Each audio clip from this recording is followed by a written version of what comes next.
there, welcome back to the College Basketball Bracket Science Podcast, your encyclopedia for the college basketball season. Now, we were originally scheduled to do this podcast, release it on Saturday morning, but unfortunately some things came up tonight, so I'm recording it right now, and we're going to preview Kansas, North Carolina, and New Mexico, UCLA again, and we're going to talk about the entire weekend of college hoops. We had a successful first week. We're going to talk about all the results from some of the big games, some more notable than other. We're going to, of course, highlight some of the huge player performances in our Dudes of the Day segment. And then we're going to preview the loaded weekend of college hoops with some of the betting lines coming out, giving our best bets as we follow, of course. Before we dive into it, we are going to go ad-free today, so be sure to like and subscribe down below. Follow us on social media at Bracket Science. Science has 2 S's, and check out our website, bracketscience.org, for more content along with our clothing line. Without further ado, let's get through this quickly. Let's go straight to the results. Now, we're going to go back to Wednesday. Now, remember, on Monday, we already did a review podcast on that one, so if you haven't checked that out, go check that one out. And then Tuesday was election night, so no action on Tuesday. But Wednesday, we had a pretty solid slate. The most notable result was Columbia taking down Villanova at Villanova 90-80, just solidifying Kyle Neptune's spot on that hot seat. It's never good for a team when you don't play that bad and you still lose at home to a mid-major team. That just shows that your team's just not there. Eric Dixon went off for 33 points. Now, the rest of the team did not play great, but that's kind of what we expect of Villanova. It's supposed to be Eric Dixon and then Wooga Poplar, sort of, and Jameer Brickus. But Eric Dixon's their guy. He can only carry them so far. Kyle Neptune losing this it's already brought up. You're 2 games into the season, 1 game into the season. No, two for Villanova. And they're already talking about, they got to get him out of here. Now, I don't think Villanova is going to fire him in the middle of the season. Crazier things have happened, but I personally don't really like firing a coach in the middle of the season unless your name's like Kenny Payne and it's that bad. I think just when you're in the off season and you fire someone, then you just get an excess of NIL money. Like, fire him right as the season ends, and then your NIL budget will just come up. Now, that might happen anyways if you were to fire him now looking for next year. But then there's other instances where you can just get on the other side, an interim coach could take over the head coaching position, just like we saw with Rodney Terry, just like we saw with Jake Diebler. So be it as it may, some people like that, some people don't, but definitely Kyle Neptune on the hot seat. Now, the defending back-to-back national champions got their season underway with a home game against Sacred Heart. They raised the banner. Dan Hurley was fired up. Number 3, UConn took down Sacred Heart 92-56. Alex Caravan, 20 points, 7 blocks. Great game for Alex Caravan. The best game I saw played by any team in as long as I can remember was number 11 Auburn dominating Vermont 94-43. Now, remember, Vermont went into UAB, who everyone loves UAB this year, went to UAB and beat them on their home floor. A lot of expectation on Vermont. They weren't a 20-plus point underdog. I think it was 17.5 when it closed against Auburn. Auburn put that to rest right away. I mean, just domination from start to finish. Ended up winning by 51. The game didn't even feel that close. Just absolute domination for Auburn in this one. UT Rio Grande Valley traveled to number 15 Creighton. Creighton made it a game. Final score 99-86, but the game was closer than that. It was single digits most of the game. But Ryan Kalkbrenner, my goodness, 49 points, 20 of 22 from the field. Just absolutely ridiculous. That's over 90%. Just ridiculous game. He is already at the top of the betting markets in terms of the player of the year. I mean, as he should be. He's averaging 49 points per game in the first game. That is absolutely ridiculous. But a little concerning that, they needed all those 49 points. Now, bear in mind, Pop Isaacs did not play in this game, but the defense, big question for Creighton. John Calipari's Arkansas squad got their first win. Arkansas 76 to Lipscomb 60. Lipscomb led the game 17-12 early in the first half, and then Arkansas started to figure things out. I was really impressed with Boogie Fland. Now, Boogie Fland was not real efficient in the game, only 1 of 8 from 3, had a couple rim outs, so take that as you might. But on the defensive end, as soon as he started pressuring, picking up full court and pressuring, it just turned the entire game around. He is so fast. I think he's the next great Calipari guard. Jonas Adu did not play. He played 7 minutes in this game. He did not start, Didn't start, played 7 minutes. Zvonimir Visic started. Adu Thiero also started in place of Trayvon Brazil, who many people thought would start. So interesting stuff with the lineup there, but it ended up working out in the end. Arkansas won the game and eventually covered their 14.5. Ended up coming down to the stretch. Now, SIUE traveled to number 17, Indiana. Indiana took care of business 82-61. Mackenzie Mbaka went off 31 points, maybe in line for a sophomore breakout season there. Now, the anticipated start for the freshmen in Rutgers, Ace Bailey and Dylan Harper. We only got to see one of them play. Ace Bailey unfortunately got hurt in practice, so it was just Dylan Harper. Dylan Harper looked good, scored 20 points, 3 steals, and number 25 Rutgers wins 75-52 over Wagner. Oh my goodness, I watched this game, and Wagner I actually think I had in my bracketology as the favorite to win the NEC. My goodness, I've never seen so many bricks thrown up. I mean, that was just a ugly performance. Now, say it might be Rutgers' defense that forced them that way, or just the intimidation of Rutgers, but man, that was ugly. So might be changing that one real quick. San Diego State hosted UC San Diego. Close game, 63-58, the final score. Brian Dutcher's squad, we mentioned, not a lot of talent this year, but Brian Dutcher is fantastic. They'll always play defense, as you see, only 58 points allowed.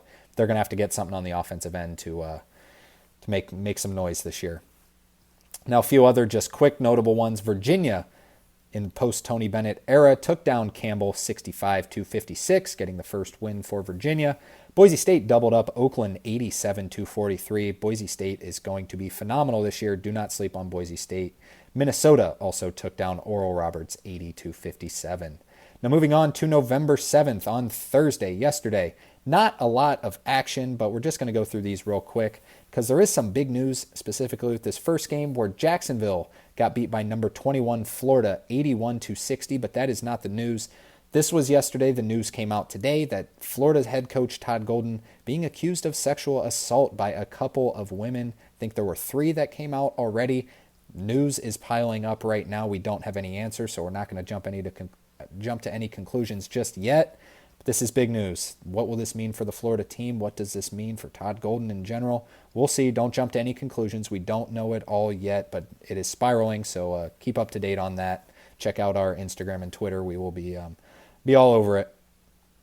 And then NCAA, North Carolina A&T, took on Wake Forest. Wake Forest won 80-64. This was a shockingly kind of close game. Wake Forest has already dropped double-digit spots at KenPom just because they haven't looked real sharp in the start of the season, but they got a win in this one. Now remember we talked about UAB losing at home to Vermont.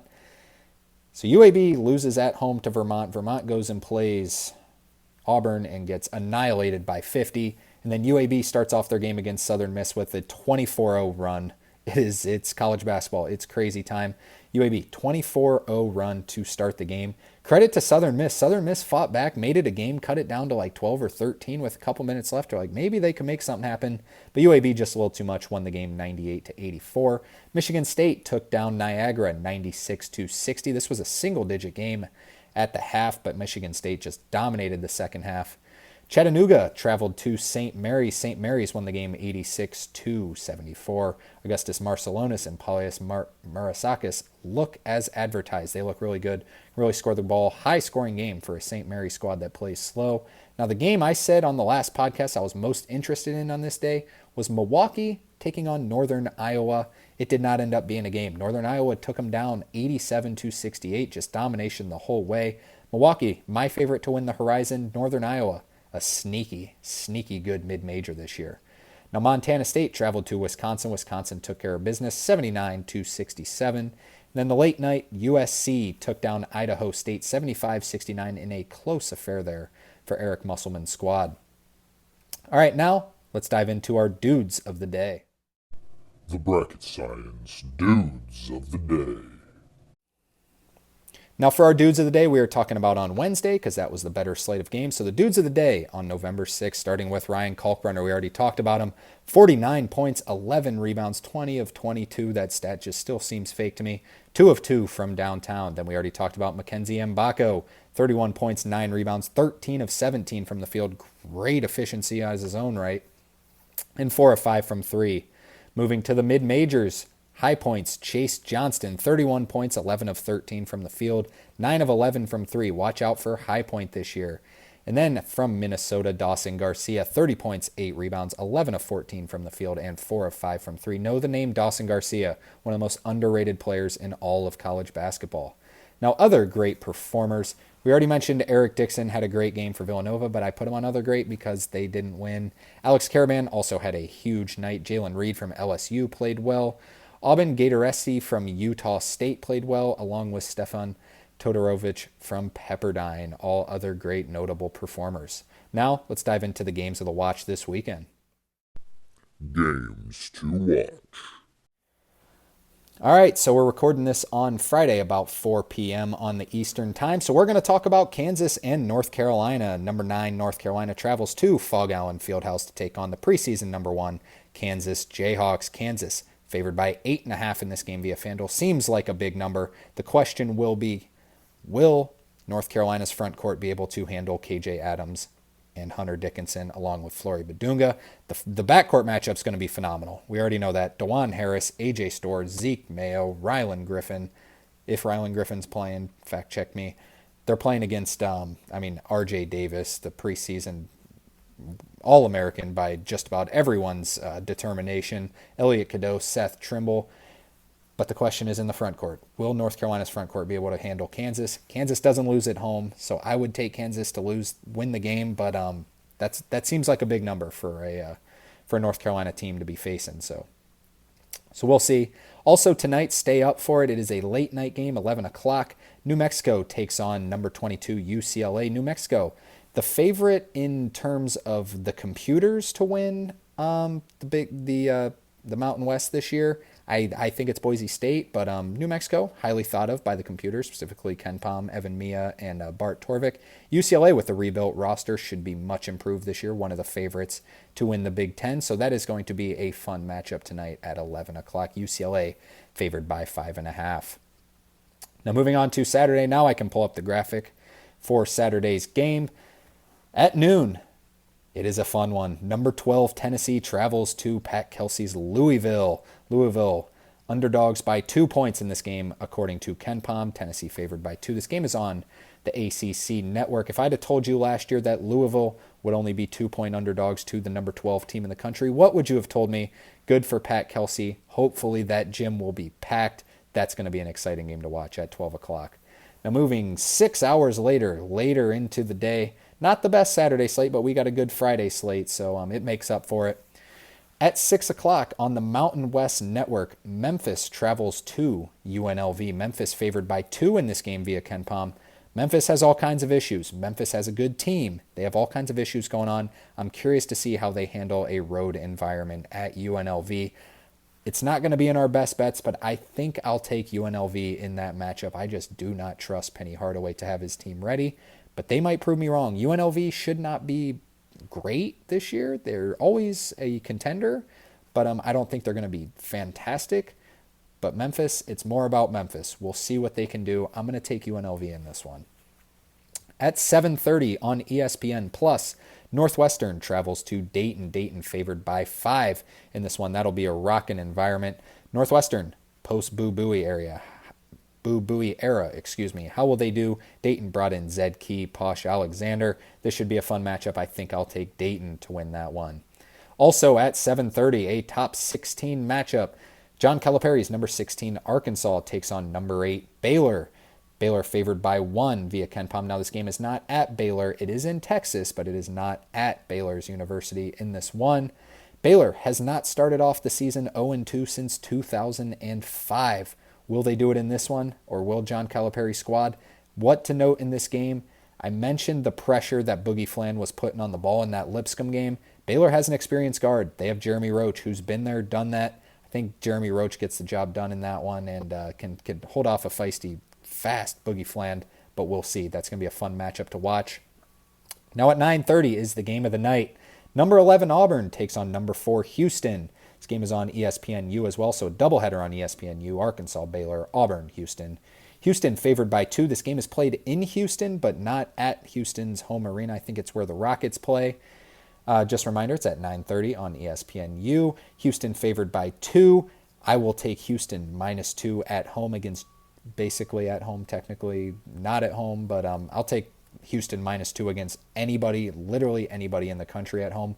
But like I said, Auburn looked like one of the best teams in the country the other day. One thing to note about this game, 1 versus 2 in KenPom. Houston, number 1 at KenPom. Auburn, number 2 at KenPom after that domination against Vermont.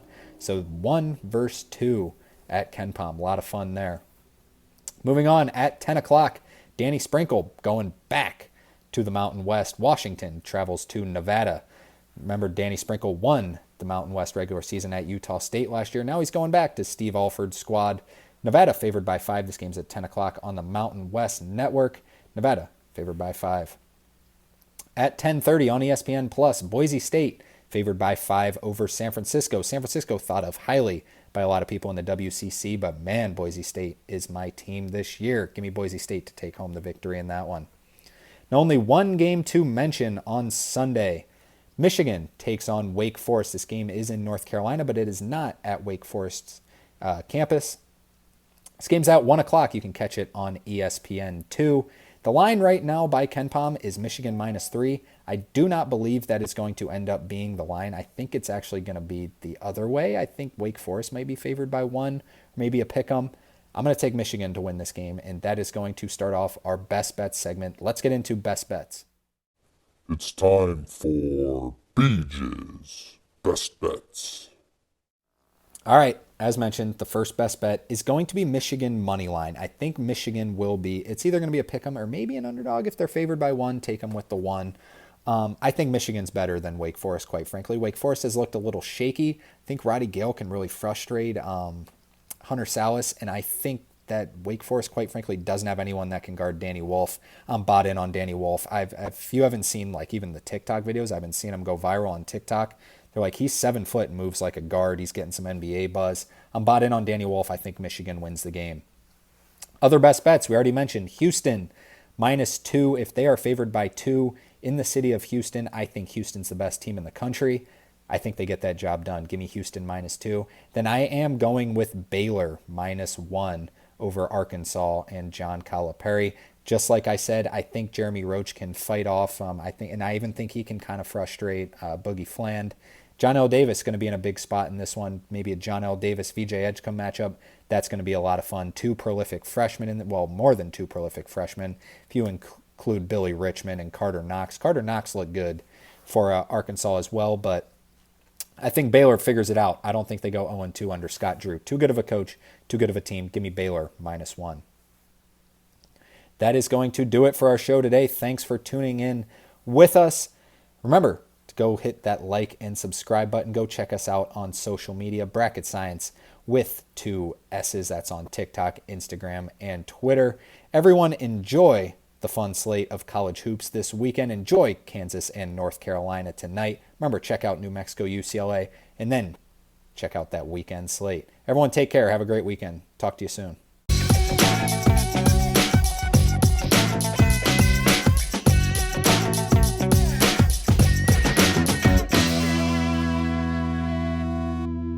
Are you looking to support your school with a nice college t-shirt that is not only stylish, but also comfortable? I have got the shirt for you. Take a look at our basic approach to a t-shirt without all the big logos, strictly getting to the point, just showing your team's name. These shirts are comfortable, they're stylish, they're basic, there's not too much going on. They come in the colors white and gray. They are a great deal right now. Go check them out on our website, bracketscience.org, link in the description.